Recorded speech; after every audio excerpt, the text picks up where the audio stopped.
I Need My Monster. Written by Amanda Noll, illustrated by Howard McWilliam. Tonight, when I looked under the bed for my monster, I found this note instead. It read, "Gone fishing. Back in a week. Gabe." What was I going to do? I needed a monster under my bed. How was I supposed to get to sleep if my monster was gone? I tried to sleep, but it wasn't the same without Gabe.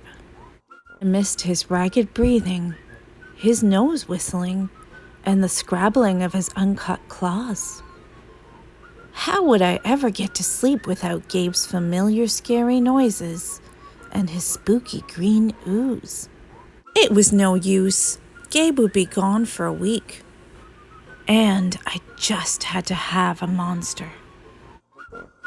I climbed quietly out of my bed so my parents wouldn't hear me. Grown-ups have some strange ideas about monsters under beds. I knocked on the oar boards and then scrambled back under my covers, waited nervously. Would a new monster appear? What would he be like? Would his snorting be as cheerful as Gabe's? When I heard some creaking under my bed, I knew the substitute monster had arrived. "Good evening," said a low, breathy voice. "My name is Herbert, and I will be your monster for the evening." Herbert? What kind of name is that? For a monster. You don't sound very scary at all. Have you ever scared a kid before? Well, no, but I have read all the best books on the topic. "Do you have long teeth and scratchy claws?" I asked. "No, but I have an overbite, and I'm a mouth breather. Listen."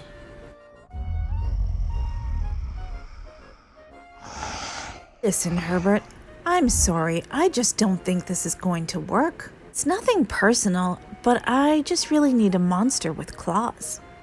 "Picky, picky," Herbert complained. "As you wish, I'll go." There was some more creaking, and then Herbert was gone. Some scratching warned me that a second monster had appeared. "Good evening," he said in a high, silky voice. "My name is Ralph. I understand you need a monster with claws. If you would please lean over, I will hold out an arm for inspection." Crouched on the edge of the bed, hoping to see a horrible shaggy arm with sharp, ragged nails. Instead, I was surprised to see sleeky, brushed fur with smooth, shiny claws. "Excuse me, I don't mean to be rude," I asked, "but is that nail polish on your claws?" "Why, yes it is," Ralph replied. "I believe professional monsters should always be well groomed." You could tell that this was not going to work either. "I'm sorry to disappoint you, Ralph, but I need a monster with scary claws, like Gabe's," I thought. Later, a third voice from under the bed rasped, "Check these claws, kid." I gathered my courage and peered over the edge. These claws were impressive, jagged and dark and razor sharp.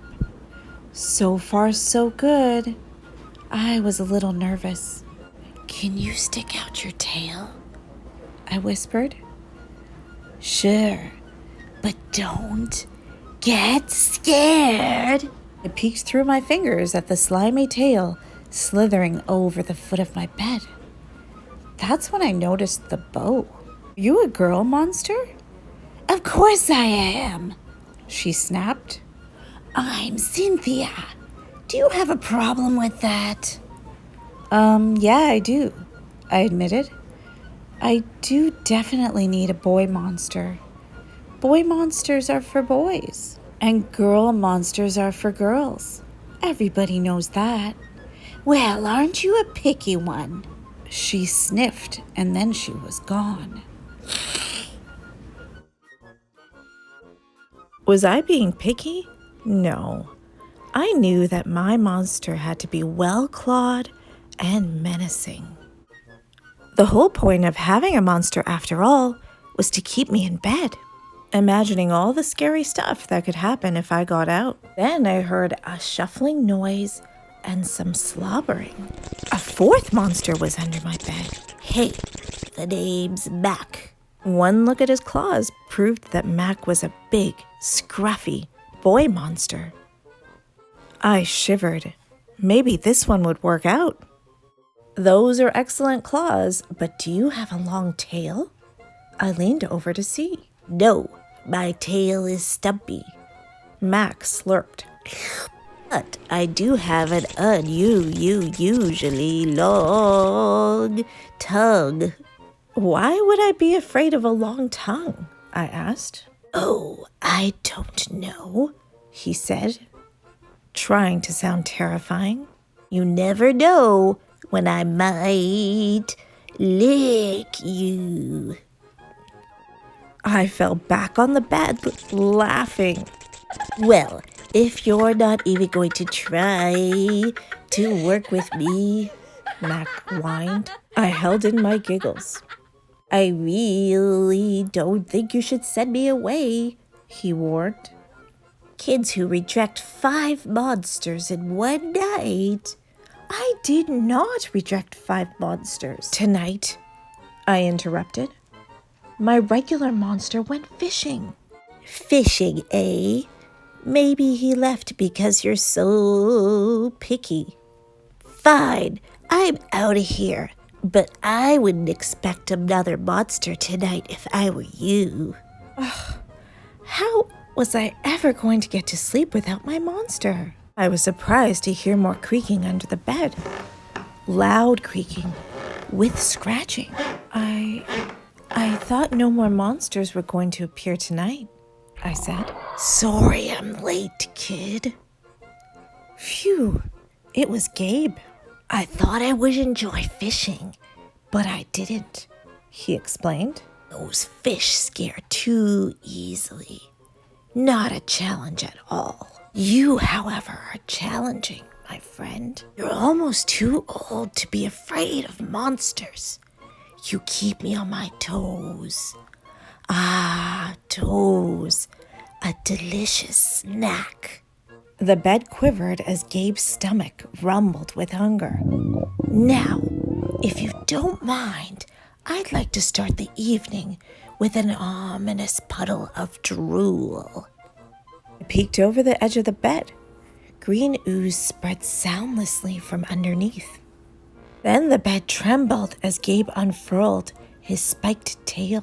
He was daring me to guess where he might pop up. I shivered. You had some substitute monsters tonight, Gabe said, sharpening his claws. On my bedpost. Were you scared? Then Gabe started tapping. I could tell he wanted to know if I still needed him. No other monster can scare me like you, I giggled, diving under my covers and pulling them up tight. Through the blanket, I could hear Gabe's soft, comforting snorts. Ha! I knew it. We were made for each other, he growled. My blanket started to slip off the bed. I knew Gabe was ready to eat. Now, if you could please stick out your feet, he said. I'd like to take a nibble on your pinky. I yanked my blanket up and scrunched my feet in, so Gabe couldn't get them. No toes tonight, but you can have this, offered, pushing a pillow off the bed. I didn't even hear it hit the floor. Gabe was back. The ooze was perfect. Everything was back to normal. I shivered again. I'd be asleep in no time at all. The end. Thank you for listening. If you like this story, please give it a thumbs up. And if you want to hear more stories, please subscribe to the Storytime channel.